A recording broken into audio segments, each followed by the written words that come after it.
ഇടുക്കിയിലെ ഏലമലക്കാട് വിഷയത്തിൽ പ്രതിപക്ഷ പാർട്ടികൾ സമരം കടുപ്പിക്കുമ്പോൾ പ്രതിരോധ തന്ത്രങ്ങൾ മെനയുകയാണ് LDF. വിഷയത്തിൽ കോൺഗ്രസ് സ്വീകരിച്ച ജനവിരുദ്ധ നിലപാടുകൾ ഉയർത്തിപ്പിടിച്ച് ചർച്ചയാക്കുക എന്നതാണ് ലക്ഷ്യം. ഏലമലക്കാടുകൾ സംബന്ധിച്ച കോടതി വ്യവഹാരങ്ങളിൽ ഉൾപ്പെടെ സർക്കാർ ഇരട്ടത്താപ്പ് തുടരുമ്പോഴാണ് പ്രതിഷേധങ്ങളെ പ്രതിരോധിക്കാനുള്ള LDF നീക്കം. പരിസ്ഥിതി സംഘടനയായ വൺ എർത്ത് വൺ ലൈഫ് സംഘടന 2002 ഇടുക്കിയിലെ ഏലമലക്കാടുകൾ വനമാണെന്ന് അവകാശപ്പെട്ട് സുപ്രീം കോടതിയെ സമീപിച്ചത്.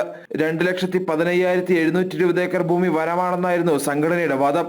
1879 രാജവിളംബരം അനുസരിച്ച് 15,720 ഏക്കർ ഭൂമി മാത്രമാണ് ഏലമലക്കാടുകളായി ഉള്ളത്. പിന്നാലെ സർക്കാരിന്റെ അഭിപ്രായം അറിയാൻ സുപ്രീം കോടതി എംപവേർഡ് കമ്മിറ്റിയെ നിയോഗിച്ചു. എന്നാൽ മാറി മാറി വന്ന സർക്കാരുകൾ ഇതിൽ കാലതാമസം വരുത്തി.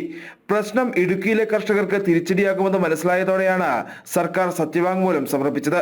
പക്ഷേ വനം വകുപ്പ് നൽകിയ സത്യവാങ്മൂലത്തിൽ 2,15,720 ഏക്കർ വനഭൂമിയെന്നും റവന്യൂ വകുപ്പ് നൽകിയതിൽ 15,720 എന്നും രേഖപ്പെടുത്തിയത് പ്രതിസന്ധി രൂക്ഷമാക്കി.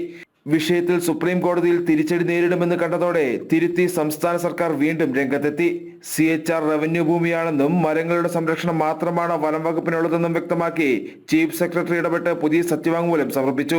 വിഷയത്തിൽ വകുപ്പുകൾ തമ്മിൽ ഏകോപനമില്ല എന്ന വസ്തുത നിലനിൽക്കെയാണ് പ്രതിഷേധങ്ങൾ പ്രതിരോധിക്കാൻ LDF ശ്രമിക്കുന്നത്. CHR വിഷയവുമായി ബന്ധപ്പെട്ടൊന്ന് UDF നേതൃത്വവും കോൺഗ്രസും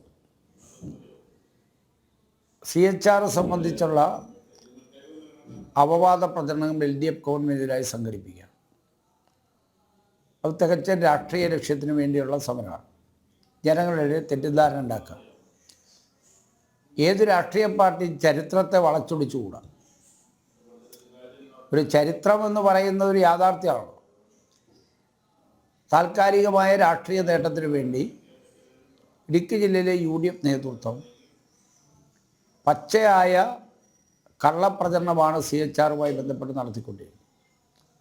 അത് ജനങ്ങളുടെ ഇടയിൽ ബോധ്യപ്പെടുത്തുന്നതിന് വേണ്ടിയുള്ള ക്യാമ്പയിനാണ് ഞങ്ങൾ എടുത്തത്. ജില്ലയിൽ 11 ഇടങ്ങളിലായാണ് LDF സായാഹ്ന സദസ്സ് സംഘടിപ്പിക്കുന്നത്. വിവാദ വിഷയങ്ങളിലെ തിരുത്തലുകളും ചരിത്രരേഖകളും കാണിച്ച് ബോധ്യപ്പെടുത്തി സർക്കാരിന്റെ വീഴ്ചകൾ മറച്ചുവെക്കാനുള്ള ശ്രമമാണ് നിലവിലെ പ്രതിരോധ പരിപാടികളിലൂടെ LDF ലക്ഷ്യം വയ്ക്കുന്നത്. വിഷയത്തിൽ സർക്കാരിനെതിരെ UDF കഴിഞ്ഞ ദിവസം സമരപ്രഖ്യാപനവും കൺവെൻഷനും നടത്തിയിരുന്നു. ജനം, ഇടുക്കി.